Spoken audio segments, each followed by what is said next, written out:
Hello everyone. Before you continue watching this video, I want you to slow down for a moment. Put your phone down, sit comfortably, take one deep breath. Now ask yourself one honest question. Are you building your life or are you just surviving each day? This story is not about luck. It is not about talent. It is about a person who decided to stop running from his own potential. His name was Adam. Adam was 23 years old. He lived in a noisy city where millions of people were busy, but very few were truly alive.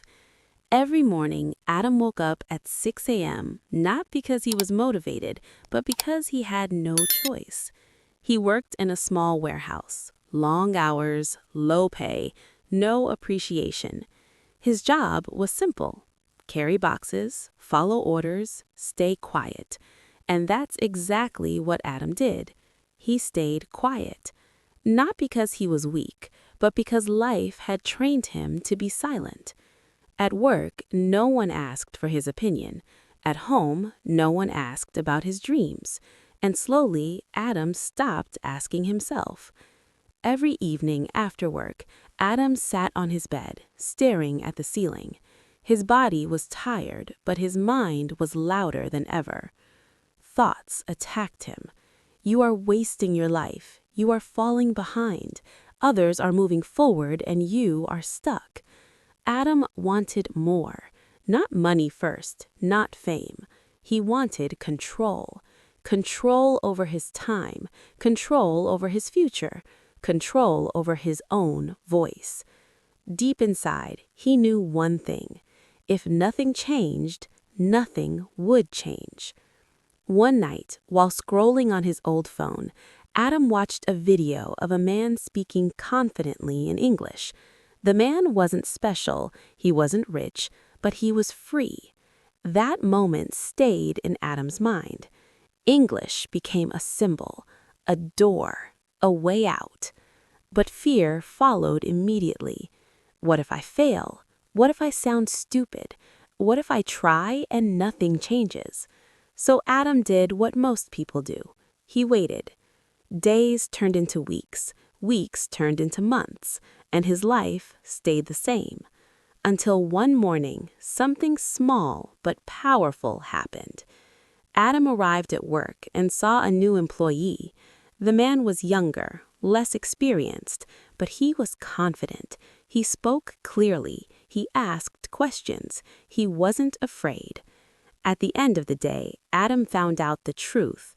That man was getting promoted. That night, Adam didn't sleep, not because of anger, but because of clarity. He finally understood something painful. The world doesn't reward potential, it rewards action. And potential without action becomes regret. Sitting in the dark, Adam whispered to himself, "I can't live like this anymore." That sentence didn't change his life immediately, but it changed the direction. And that was the beginning. That night, Adam made a decision, not a loud one, not a dramatic one, a quiet decision. He decided to stop lying to himself. The next morning, Adam woke up earlier than usual. The city was still asleep. The air was cold. His mind was heavy. He sat on the edge of his bed and felt resistance. Every part of him wanted to stay comfortable, to sleep more, to delay. But he stood up. Not because he felt ready, but because he was tired of being weak. Adam opened his phone and searched for one simple thing: basic English sentences. He spoke his first sentence out loud. His voice shook. His pronunciation was bad. He felt embarrassed even though no one was there. He almost stopped. But then he remembered the warehouse, the boxes, the silence, and he continued. That day, nothing magical happened. He went to work, carried boxes, followed orders. But something inside him was different. For the first time in years, Adam felt movement. Days passed. Every morning he woke up early, spoke English for 15 minutes, sometimes 20, sometimes only 5. Some days he felt strong, most days he didn't, but he showed up anyway. And that's when Adam learned his first real lesson. Motivation is unreliable. Discipline is not. Weeks later, Adam tried speaking English at work. Just one sentence, simple. His coworkers looked at him. Some smiled, some laughed. Adam felt his face burn. That night, he almost quit. But he asked himself one question. If I stop now, will my life improve? The answer was clear. No. So he continued.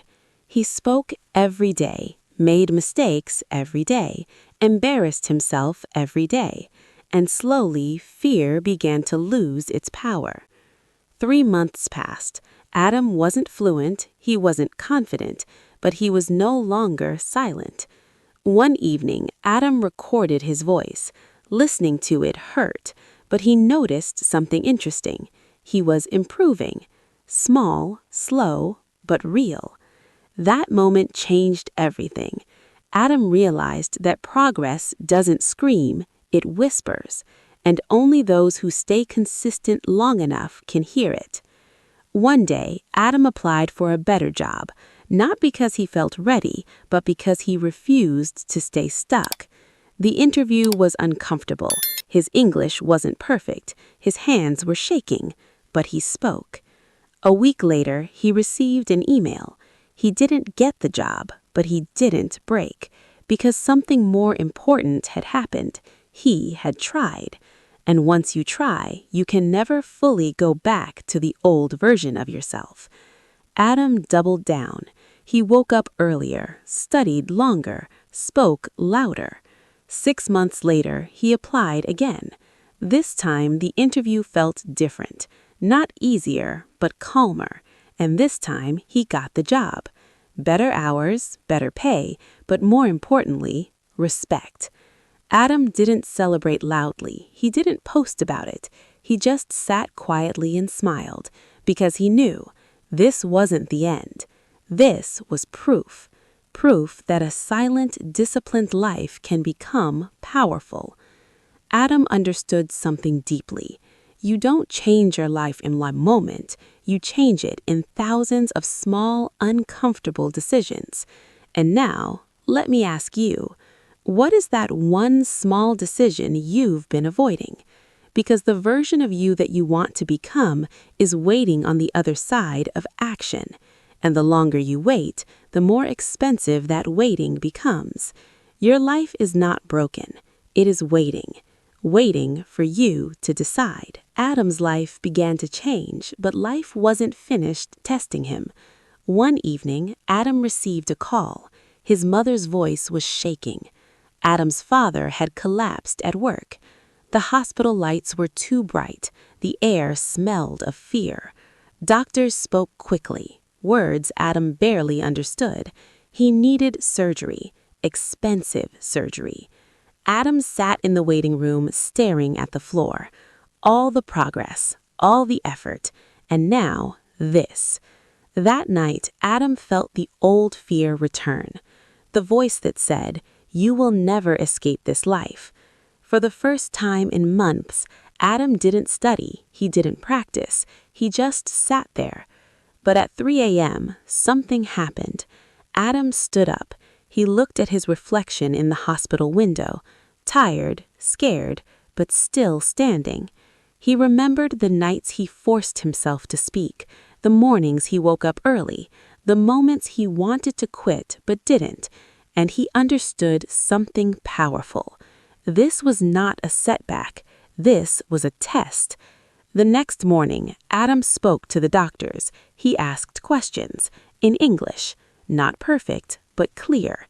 He contacted charities, organizations, people he would have been too afraid to talk to before. He asked for help, and people responded, because confidence is contagious. Weeks passed. The surgery happened. It was successful. Adam's father survived. When his father woke up, he squeezed Adam's hand and whispered, I'm proud of you." Those words hit harder than any paycheck. Months later, Adam was promoted again, not because of luck, but because he had become reliable, strong, unbreakable.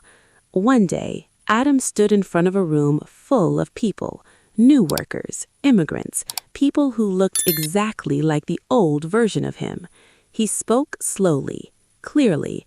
He told them his story, not to impress, but to prove something, that your background does not define your future. Your habits do. Adam finished with one sentence: "Nothing changes until you do." The room was silent. Some nodded, some wiped tears.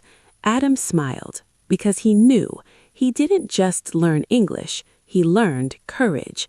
And now, this story isn't about Adam anymore.